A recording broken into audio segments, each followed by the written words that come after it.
আসসালামু আলাইকুম। আজকে আপনাদের সঙ্গে কোনো রান্নার রেসিপি শেয়ার করব না।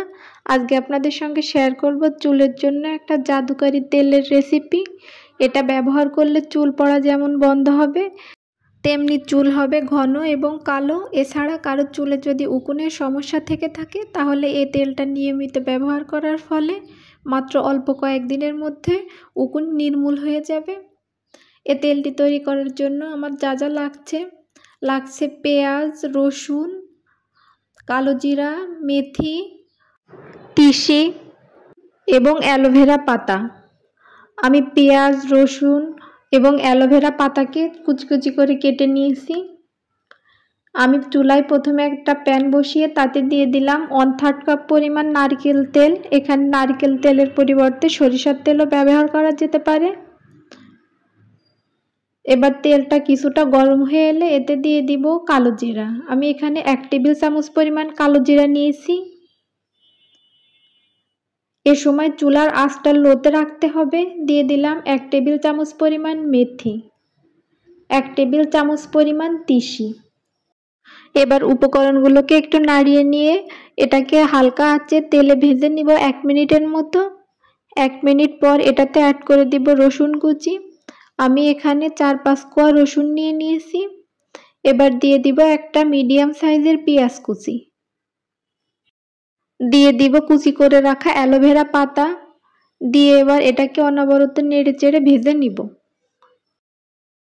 চুলার হালকা আঁচে এগুলোকে আমি ভেজে নিব। এই তেলটা ছোট থেকে বড় সবাই ব্যবহার করা যেতে পারে। আমি আমার বাবুর জন্য এই তেলটা তৈরি করেছি। ওর মাথার চুলটা অনেকটা পাতলা। এই তেলটা নিয়মিত ব্যবহার করি। সপ্তাহে 2 দিন এই তেলটা ব্যবহার করার ফলে আপনি কিছুদিনের মধ্যে পরিবর্তন লক্ষ্য করতে পারবেন। এই তেলটা ব্যবহার করার ফলে আপনার মাথায় যদি উকুন থেকে থাকে সেক্ষেত্রে কোনো ওষুধ ব্যবহার করার প্রয়োজন হবে না। আমি তেলটাকে 7-8 মিনিট মতো এভাবে হালকা আঁচে ভেজে নিয়েছি। এবার একটা ছাঁকনা দিয়ে আমি এটাকে ছেঁকে নিব। যাদের চুল পড়ার সমস্যায় ভুগছেন, অনেক তেল ব্যবহার করেও কোনো সুফল পাচ্ছেন না, তারা এই তেলটা ব্যবহার করতে পারেন। আশা করি অল্প কয়েকদিনের ভিতরেই আপনারা পরিবর্তনটা লক্ষ্য করতে পারবেন। আমি তেল থেকে সমস্ত উপকরণগুলোকে ছেঁকে আলাদা করে নিয়েছি।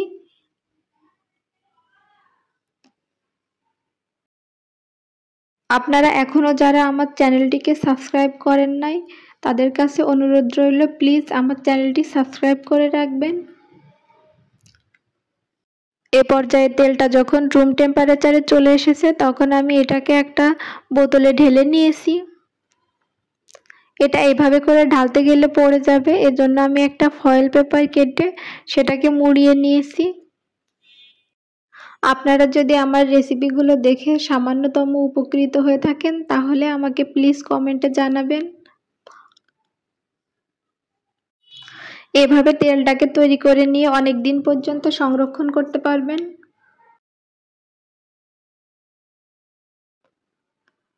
আজ এ পর্যন্তই। আবারও হাজির হয়ে যাব নতুন কোনো রেসিপি বা পরামর্শ নিয়ে।